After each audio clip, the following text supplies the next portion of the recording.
A graça do Senhor Jesus esteja sobre todos vós, meus irmãos, e toda a Igreja de Deus na terra. Amém. Convido os irmãos a abrirem as suas Bíblias no livro de Jó, no capítulo 1. Irei fazer a leitura dos primeiros versículos e depois deixe a sua Bíblia aberta para vocês acompanharem a exposição do nosso sermão nesta noite. Jó, capítulo 1.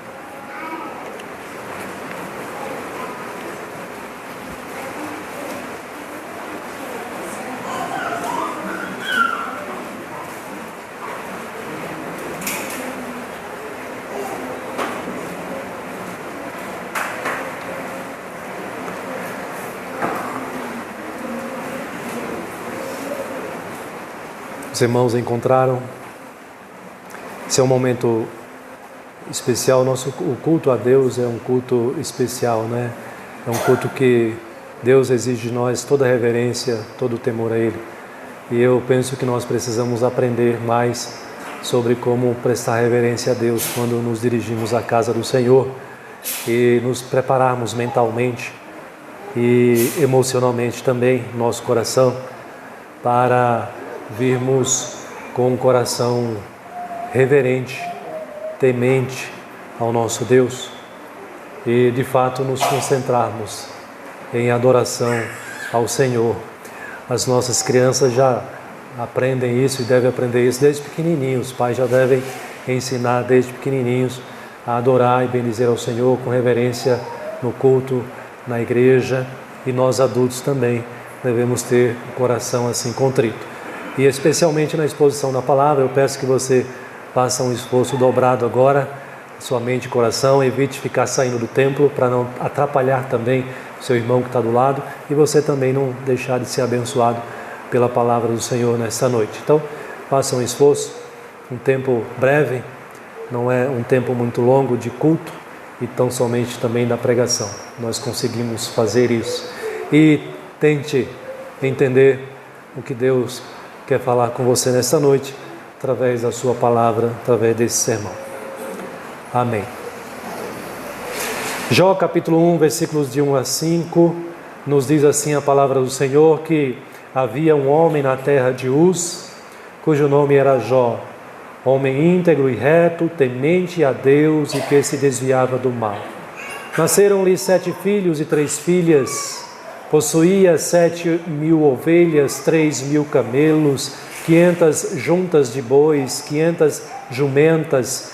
Era também muito numeroso o pessoal ao seu serviço, de maneira que este homem era o maior de todos os do Oriente. Seus filhos iam às casas uns dos outros e faziam banquetes, cada um por sua vez, e mandavam convidar as suas 3 irmãs a comerem e a beberem com eles. Decorrido o turno de dias de seus banquetes, chamava Jó a seus filhos e os santificava. Levantava-se de madrugada e oferecia holocaustos segundo o número de todos eles, pois dizia: talvez tenham pecado os meus filhos e blasfemado contra Deus em seu coração. Assim fazia Jó continuamente. Amém. Vamos orar ainda mais uma vez? Baixe sua cabeça. Senhor, estamos diante da Tua Palavra, que é perfeita, que é poderosa para transformar as nossas vidas. Mas nós reconhecemos a nossa limitação, a nossa imperfeição e clamamos a misericórdia e a graça do Senhor sobre nós nesta hora.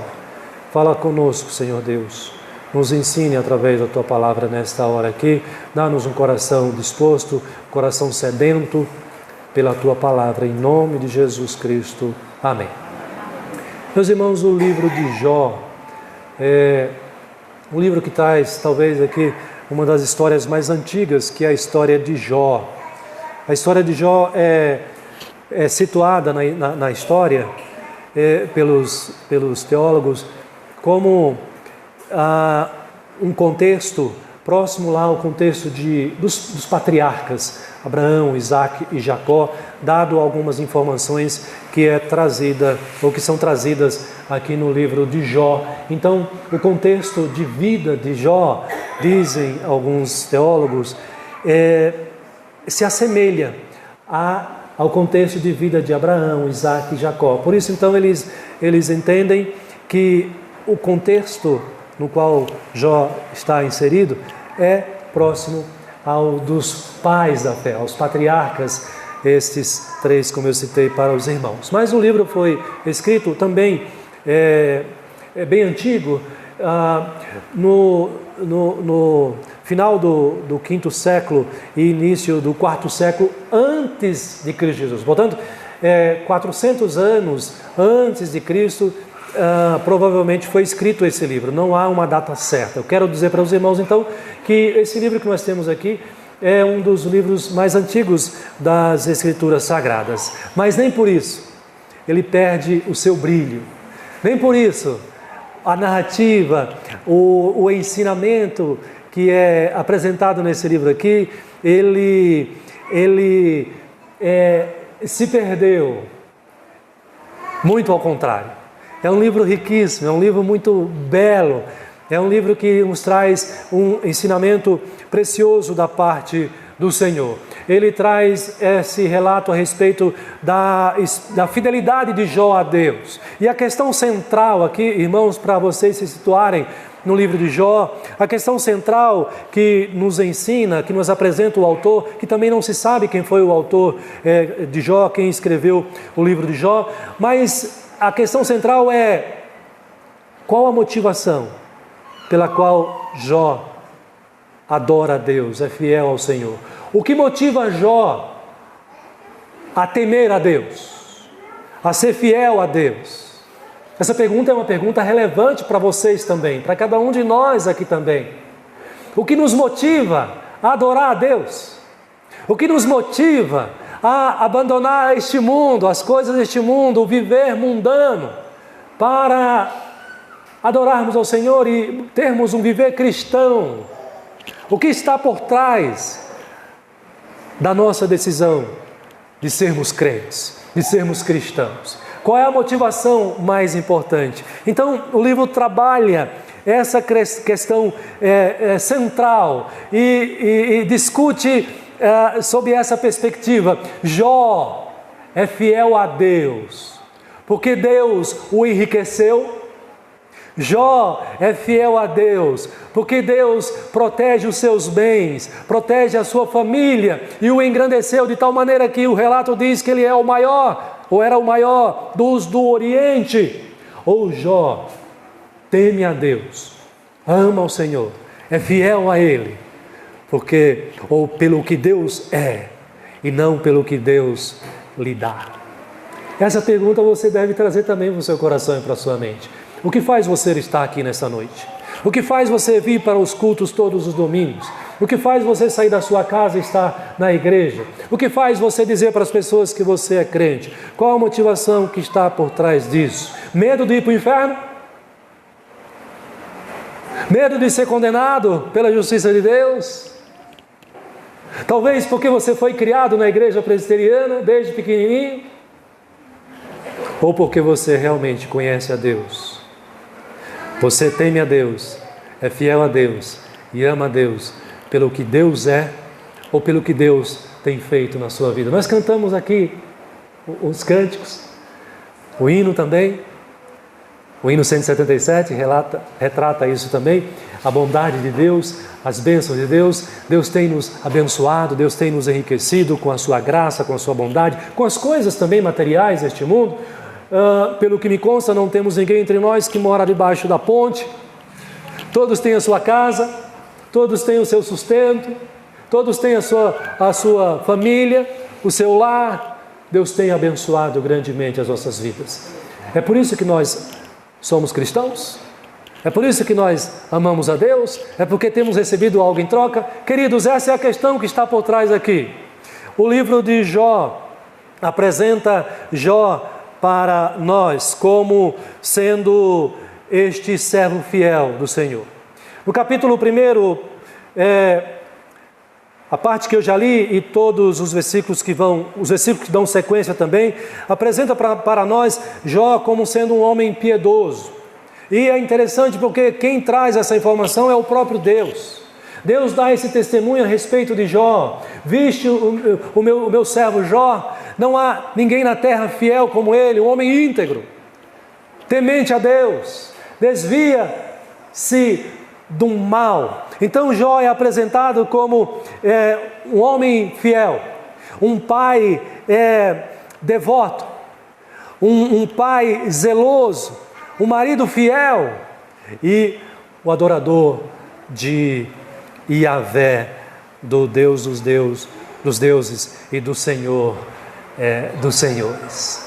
Mas é interessante que quando a gente prossegue na leitura do nosso texto aqui, o autor chama agora a nossa atenção, ou desvia a nossa atenção de Jó para o próprio Deus. Ele vai tirar a nossa atenção do personagem Jó e vai chamar a nossa atenção a partir do versículo 6 para o próprio Deus, onde agora ele apresenta Deus como sendo aquele que tem o domínio sobre tudo e sobre todos, e aqui ele apresenta Deus no ambiente celestial, e o texto diz a partir do versículo 6 que no dia em que os filhos de Deus vieram apresentar-se perante ele, veio também Satanás entre eles. E Deus conduzindo ali, certamente Satanás veio à presença de Deus porque Deus o permitiu que ele acessasse a sua presença ali no ambiente celestial. Certamente os filhos de Deus aqui, irmãos, não há uma outra maneira de se pensar, mas provavelmente são os próprios anjos que vêm à presença de Deus adorar ao Senhor, e Satanás também, anjo caído como tem a permissão também para se dirigir à presença do Senhor neste momento aqui. E Deus então se dirige a Satanás e faz exatamente essa pergunta: de onde vens? E Satanás responde: de rodear a terra e de passear por ela. Satanás, quando foi expulso dos céus, lá em Apocalipse diz exatamente isso, que ele foi expulso dos céus para a terra. E agora na resposta de Satanás isso fica muito claro a Deus. Ele diz que vem da terra. Então observe que o próprio texto já indica o contexto celestial onde Deus está, e os filhos de Deus, os próprios anjos, vêm para adorá-lo, e Satanás se aproxima também à presença de Deus, mas ele vem da terra, de rodear a terra e de passear por ela. E Deus então faz a famosa pergunta para Satanás a respeito de Jó. Veja que o foco é Deus agora. Deus está no controle, Deus está na direção, na pena aqui do autor, na caneta do autor aqui, Deus conduzindo a história. E Deus pergunta: você viu o meu servo Jó na terra? Satanás enrola, ele não responde a pergunta de Deus diretamente, depois que Deus faz essa apresentação a respeito da fidelidade de Jó. Jó é apresentado então, irmãos, nas Escrituras como sendo o cristão fiel, ou o servo de Deus fiel no contexto do Antigo Testamento. Aquele que deve ser imitado pelos demais servos de Deus. Jó é apresentado como o servo íntegro, o servo que se desvia do mal, o servo que teme a Deus, tudo o que Deus espera dos seus filhos, tudo o que Deus espera de nós, de cada um de nós também, homens e mulheres, servos e servas do Senhor. E aí entra agora Satanás, vê a oportunidade de acusar esse servo fiel, acusar Jó. É isso que ele faz. Satanás é o grande acusador.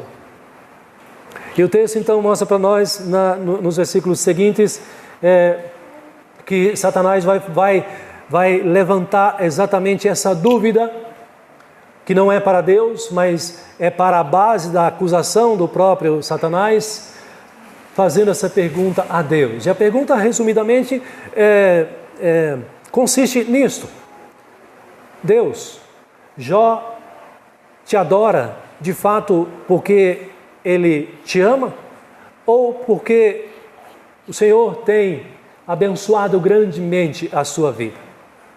E Satanás então vai fazer uma proposta para Deus, para que a sua fé seja provada.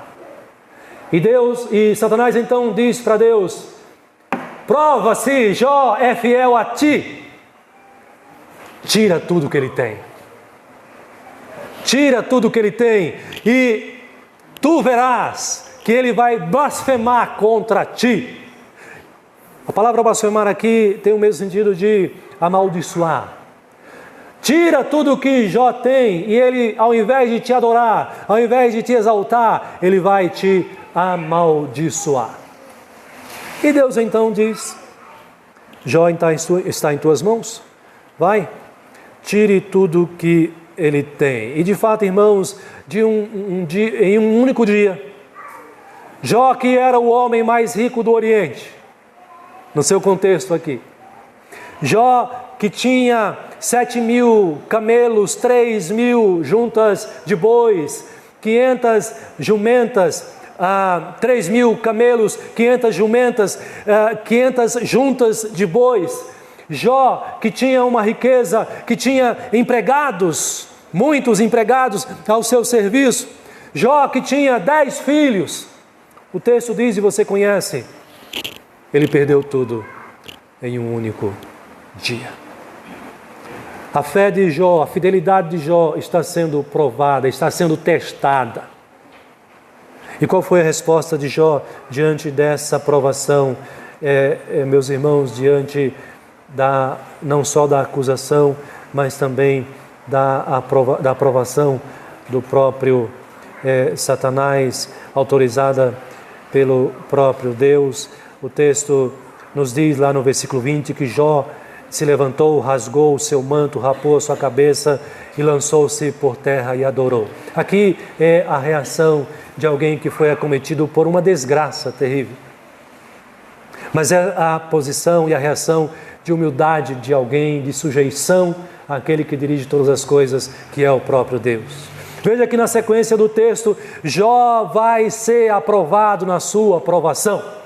Jó vai ser aprovado no seu teste. E o versículo 21 diz que Jó disse: nu saí do ventre de minha mãe e nu voltarei. O Senhor o deu e o Senhor o tomou. Bendito seja o nome do Senhor. Aleluia.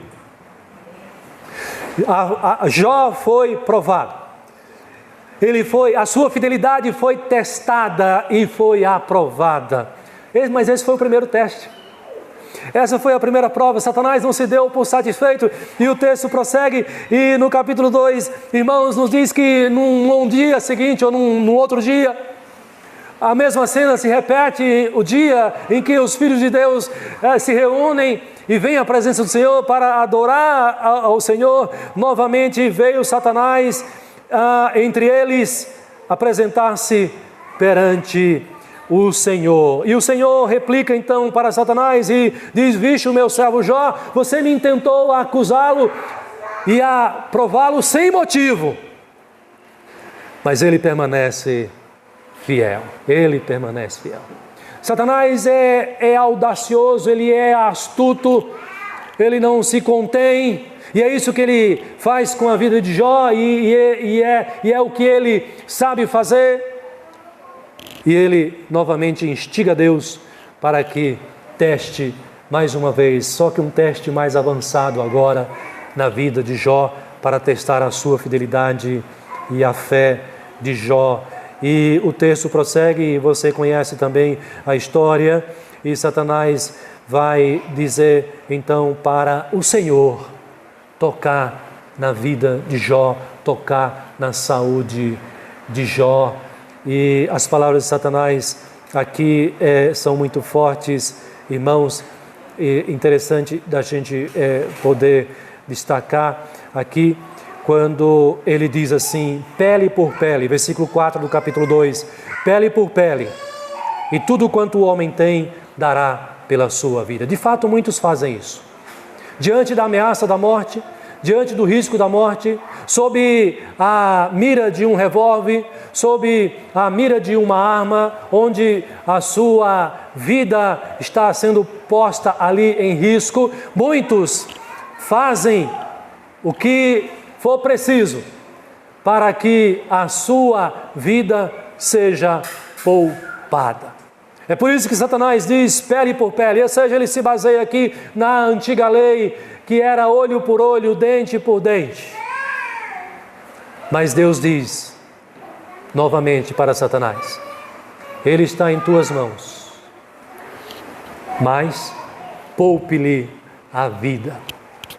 Ou seja, Satanás foi autorizado pelo próprio Deus para tirar a saúde de Jó, mas não foi autorizado por Deus para tirar a vida de Jó. E aqui, irmãos, fica muito evidente a autoridade, a soberania, o domínio de Deus sobre tudo e sobre todos, inclusive sobre Satanás, que é servo de Deus também.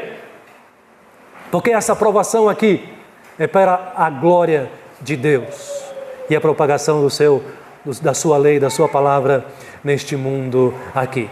E o texto diz que Satanás então sai da presença do Senhor ali, do ambiente celestial, ele volta novamente à terra e diz que Satanás, ele enche a Jó de tumores, da planta do pé à cabeça. Você imagina o que é isso?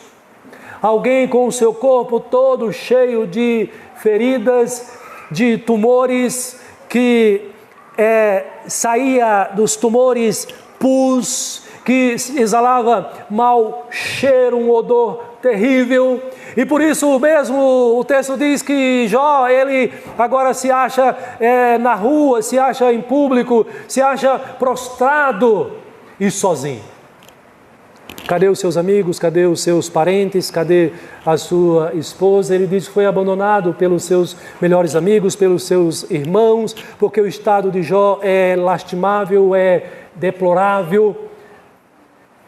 Foi tirado não só os bens, não só os filhos, mas foi tirado também a saúde. De tal maneira que o próprio Jó, ele dá o testemunho de que ele diz que ele está tão magro, mas tão magro que só está pele e osso. O texto diz que ele pega um caco para se coçar, porque não aguenta de tanta angústia, de tanto incômodo das suas feridas, dos seus tumores, e ele pega um caco para se raspar ali, tentando aliviar de alguma forma o seu sofrimento, porque ele está sendo provado. A sua fidelidade está sendo testada diante de Deus pela instrumentalidade do próprio inimigo, e Jó perde a sua saúde. Mas como Jó reage, meus irmãos? Mais uma vez, o texto vai dizer para nós, na continuação, que Jó, ele não amaldiçoa a Deus. O versículo 9, nessa situação, que talvez qualquer um outro que fosse tentado, iria cair e abandonar a Deus e virar as costas para Deus. O versículo 9 diz que a sua mulher chega para ele e diz: ainda conservas a tua integridade? E veja que a integridade de Jó era evidente. Veja que o compromisso de Jó com Deus era notório. Todos sabiam da fidelidade de Jó, um bom crente, um excelente crente. Alguém que deve servir como referência para os demais crentes. Mas a sua esposa chega para ele e o aconselha e diz: amaldiçoa a Deus e morre. Irmãos, aqui a esposa está sendo usada pelo próprio Satanás para cumprir o desejo ardente de Satanás. Satanás almeja por tudo que Jó negue a Deus. Ele, quando sai da presença de Deus para tirar os bens, para tirar os filhos e para tirar a saúde de Jó, ele sai radiante, ele sai com prazer, ele usa todo o seu poder, com toda a sua intensidade, na expectativa de atingir o seu objetivo, atingir o seu propósito. Mas maravilhosamente, meus irmãos, Jó responde para a sua própria mulher e diz assim: você está falando como uma louca, como uma doida. Eu jamais faria isso, eu não posso fazer isso. Jó diz: falas como qualquer doida. Versículo 10 do capítulo 2. Temos recebido o bem de Deus até aqui, e não receberíamos também o mal. E o texto diz, dando testemunho: em tudo isto não pecou Jó com os seus lábios. A fidelidade de Jó está sendo testada e aprovada, meus irmãos, até aqui. Mas o texto prossegue, irmãos, e do capítulo 3 até a maior parte do texto, ele vai se desenrolar no diálogo entre Jó e os seus 3 amigos, até o capítulo 36, 37. A partir do versículo 3, Jó recebe a visita desses 3 amigos dele. Ele faz Zofar e Bildade, Provavelmente eram amigos de outrora, que visitavam a sua casa de confiança de Jó, e ao saber da sua situação lastimável, eles vêm visitar a Jó. E no início eles avistam Jó de longe. O texto diz aí no capítulo 3 que eles ficam compadecidos, cheios de compaixão por Jó. E eles se aproximam de Jó, naquele local onde ele está ali, e o texto diz que eles jejuam ao lado de Jó e na presença de Jó durante 7 dias e 7 noites, como que se compadecendo do sofrimento, da dor que o seu amigo está passando, demonstrando uma compaixão ao seu amigo. Mas, irmãos, essa compaixão ela não dura muito tempo, logo ela se dissipa. Por quê? E aí vem a terceira provação, o terceiro teste da parte de Jó, porque os seus amigos agora começam nesse diálogo que eles têm com Jó, que ocupa a maior parte do texto mesmo, a maior parte mesmo do capítulo 3, vai até quase o final do livro de Jó, capítulo 37, os amigos de Jó começam a acusar Jó pelo seu próprio sofrimento. É o mesmo princípio da lei que eu me referi agora há pouco, porque eles vão entender o seguinte: quando alguém sofre, é castigo de Deus, porque está em pecado. Então eles começam a acusar Jó e dizer: Jó, você está em sofrimento porque você pecou diante de Deus. Jó, reconheça o seu pecado e confesse os seus pecados a Deus, para que Ele restaure a sua saúde, restaure os seus bens, para que você viva feliz novamente em paz com o Senhor. Acontece que Jó, conscientemente, ele diz: eu não pequei. Eu tenho consciência de que eu não cometi pecado para receber tamanho castigo. E o texto, irmãos, se desenvolve agora nessa perspectiva. E Jó então passa a clamar por um advogado, para que o defenda, para que faça da sua defesa, porque ele está convicto de que ele não pecou diante de Deus para merecer, para receber tamanha punição, tamanho castigo. E Jó começa a questionar Deus, como agora ele, não encontrando um advogado que o defendesse diante de Deus, ele próprio fazendo a sua defesa perante Deus. Algo como às vezes você faz, algo como às vezes nós fazemos. Quando você é provado, quando você é testado, quando tudo está bem e de repente tudo começa a não dar certo, nada dá certo do que eu faço, eu planejei A e aconteceu B, eu planejei seguir esse caminho e estou indo numa outra direção, porque está dando errado as coisas. Por quê? Por quê, Senhor? Por quê, Senhor? Por quê, Senhor? Eu planejei tudo certinho, eu não merecia que acontecesse dessa forma. Quem sabe uma enfermidade, quem sabe a perda de um emprego, quem sabe a perda de um filho, de uma filha. Senhor, eu não mereço isso, a perda de um cônjuge. Percebe que nós também somos sujeitos a esses questionamentos. E Jó, então, consciente da sua retidão essa confirmada pelo próprio Deus, Jó diz: não, meus amigos, vocês estão errados. Eu não pequei. Eu não fiz por onde receber essa punição, esses castigos horríveis aqui e ser vítima, e ser alvo de todos estes sofrimentos. Isso não pode ser computado, considerado como consequência de pecados que eu tenha cometido. Senhor, por que o Senhor está fazendo isso comigo? Senhor, por que o Senhor está pesando tanto a tua mão assim?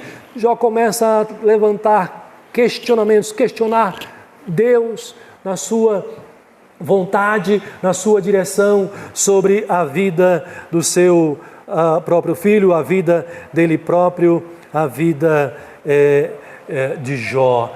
E o texto prossegue nessa disputa, nesses discursos poéticos entre Jó e os seus amigos, até que por fim, meus irmãos, lá no capítulo 28, se aproximando para o 29, Jó faz uma defesa final do seu estado de retidão e de justiça. E aí entra um novo personagem chamado Eliú, e esse personagem é um jovem.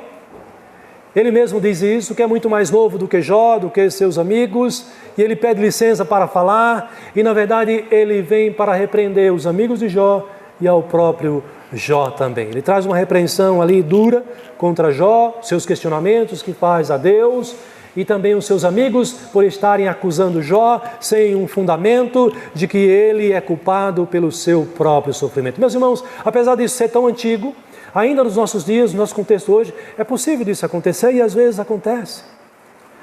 Às vezes você se depara com alguém que está sofrendo e talvez venha à sua mente o que ele fez.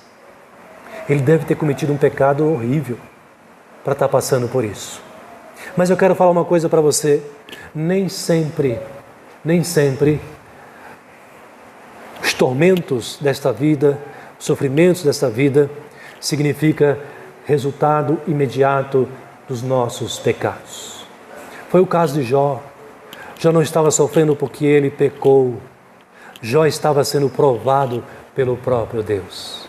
Jó foi, sim, e Deus mesmo diz isso, um servo temente, íntegro. Ou seja, não há, sabe, o contrário de íntegro é alguém que tem duas caras, sabe?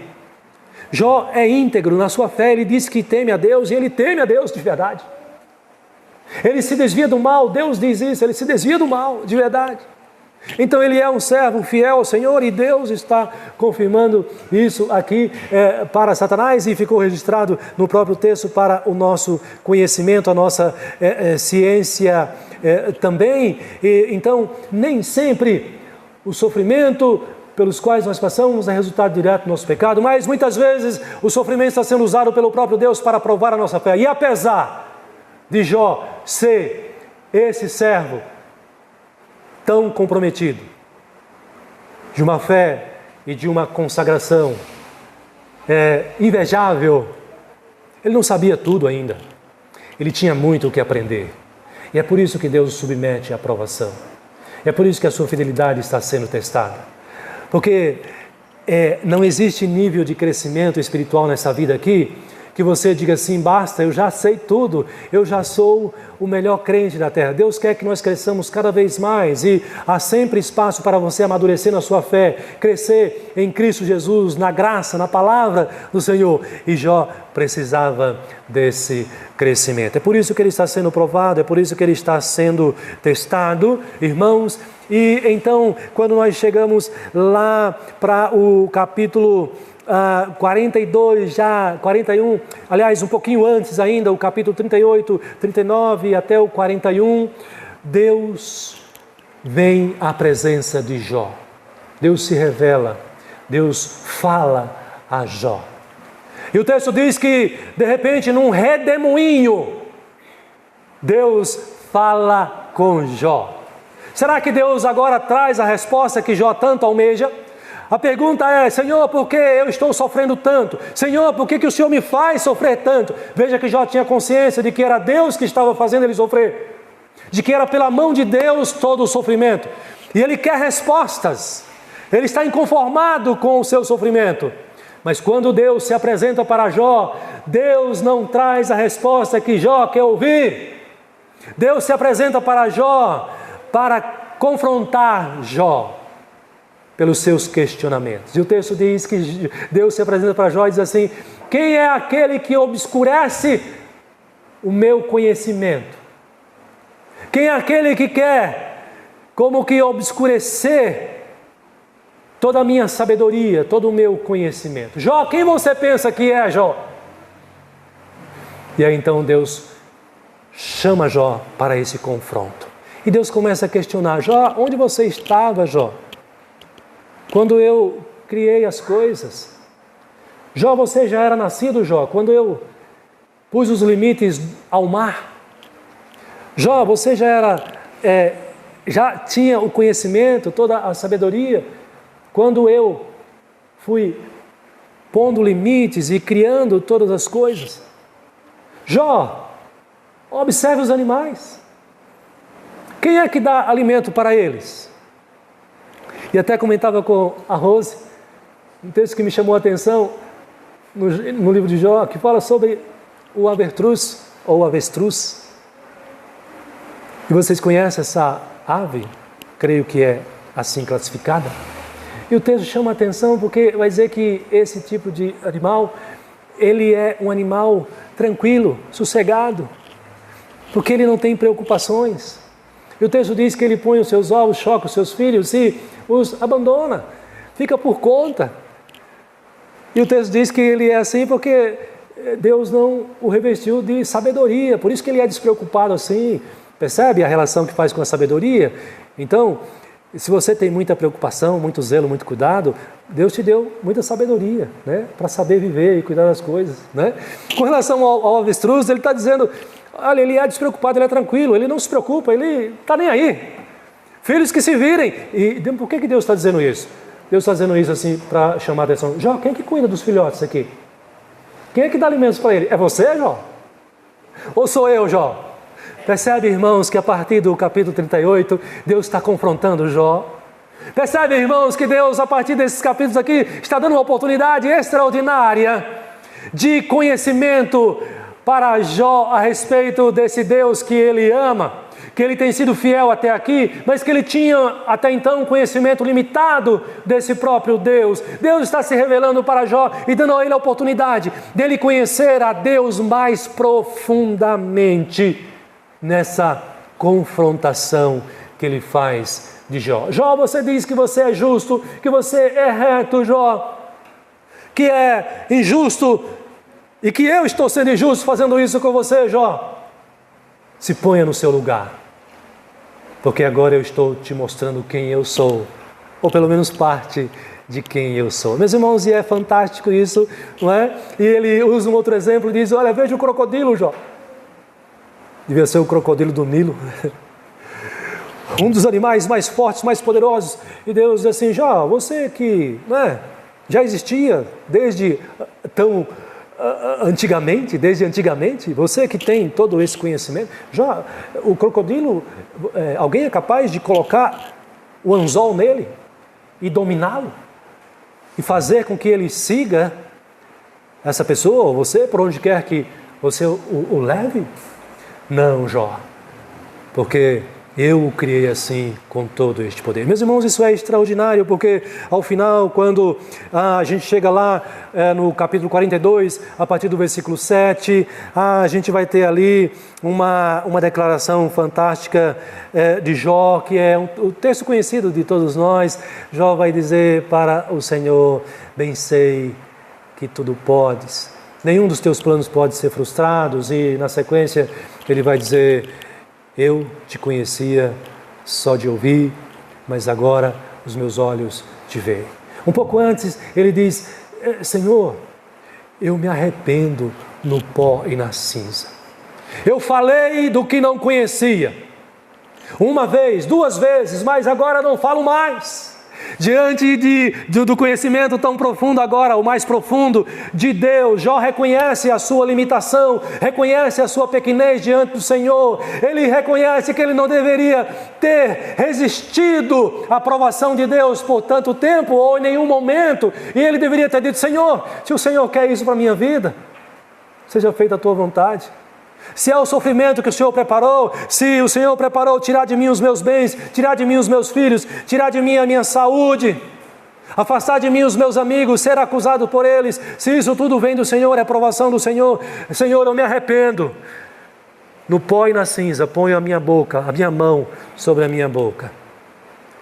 Mas, Senhor, antes eu te conhecia só de ouvir, agora os meus olhos te veem. Meus irmãos, isso é excelente, isso é extraordinário, isso é fantástico. Percebe aqui, através da aprovação, a experiência profunda que Deus concede a Jó agora do conhecimento que ele tem. E, afinal de contas, quando você conclui o livro, na parte final, você vai ver que a aprovação que vem da parte de Deus não é para amaldiçoar, não é para destruir, não é para diminuir, é para abençoar.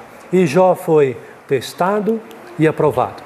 A sua fé, a sua fidelidade foi testada e foi aprovada diante do Senhor. E o texto termina, o livro de Jó termina fazendo essa exposição aqui num só sermão do livro de Jó para vocês nesta noite aqui, não é? O livro termina dizendo que Deus deu a Jó tudo em dobro do que ele tinha antes. Se Jó tinha 7.000 ovelhas, eu não falei de ovelhas no início, mas o primeiro era as ovelhas, 7.000. O texto diz que agora, ao final da provação, Deus deu 14.000. Se ele tinha 3.000 camelos, agora, ao final do livro de Jó, Deus diz que ele tem 6.000 camelos. Se ele tinha 500 juntas de boi e 500 jumentas, agora Deus deu a ele o dobro, portanto ele tem 1.000 de cada uma. E os filhos? O texto diz que Deus deu para ele novamente quantos filhos? 7 filhos. É isso aí que está no texto, lá no final do livro de Jó. Deus deu para ele quantos filhos? 7 filhos e 3 filhas. É isso? Me ajuda aí. Olhe na sua Bíblia. Vamos lá. 7 filhos e 3 filhos. E eu aprendi isso com um pastor muito querido e bem conhecido. Pastor, mas cadê o dobro agora aqui? Não deveria ser 20? É isso? 7 filhos e 3 filhas? Está certo a minha conta? Estou errado? É isso que está no texto aí? É isso? Mas Deus não disse, o texto não disse que Deus deu tudo em dobro? Irmãos, aqueles que morrem em Cristo Jesus, aqueles que morrem na integridade da fé, não desaparecem, não deixam de existir. Jó tem 10 filhos na terra e 10 filhos no céu. Entendeu? A palavra de Deus, ela é fiel. E os 10 filhos de Jó, certamente, eles encontraram e já estão reunidos na glória celestial. Deu para perceber? Quando Deus prova a sua fé, você não pode reclamar. Quando Deus faz você passar pelo sofrimento, você não pode reclamar. Quando Deus testa a sua fé, quando Deus tira as coisas de você, você não pode reclamar. Se você crê que a sua vida está sob a direção de Deus, eu lembro o texto de Paulo aos Romanos. Você precisa aplicar esse texto, entender que todas as coisas cooperam para o seu bem, para o bem dos filhos de Deus. Irmão, Jó vivia confortável, nós vivemos confortáveis. Nossa vida aqui, uns mais, outros menos.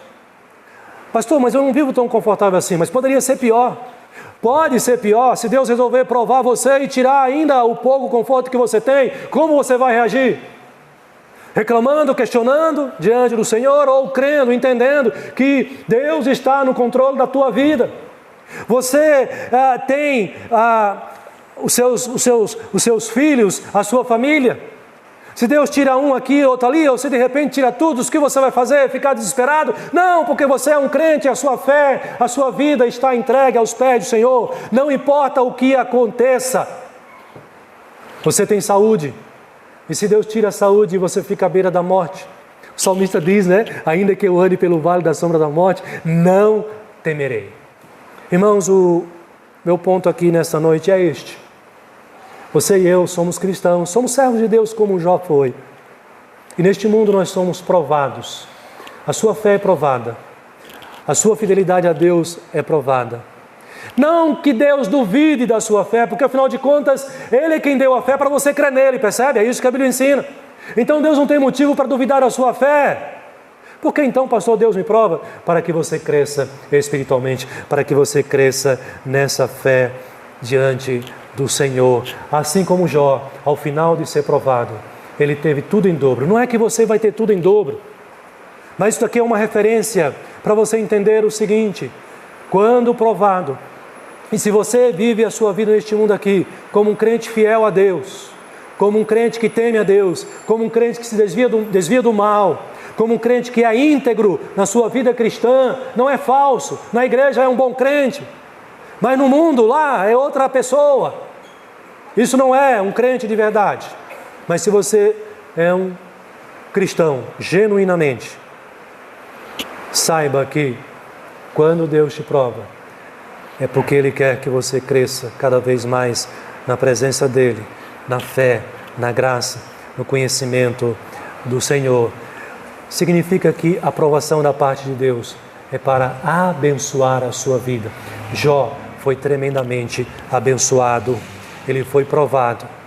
Ele reconhece que ele pecou na sua aprovação. Jó é apresentado para nós aqui como um modelo a ser seguido. Mas Jó, por ser homem, ele é falho. É por isso que Deus mandou um segundo Jó. Esse Jó aponta para Cristo Jesus. Percebe? Jesus Cristo, Jó foi íntegro, perfeito diante de Deus, reto diante do Senhor. Mas Jesus Cristo é perfeito, justo e reto diante do Senhor. E ele sim foi provado, foi testado. E qual foi a reação de Jesus Cristo diante da sua aprovação?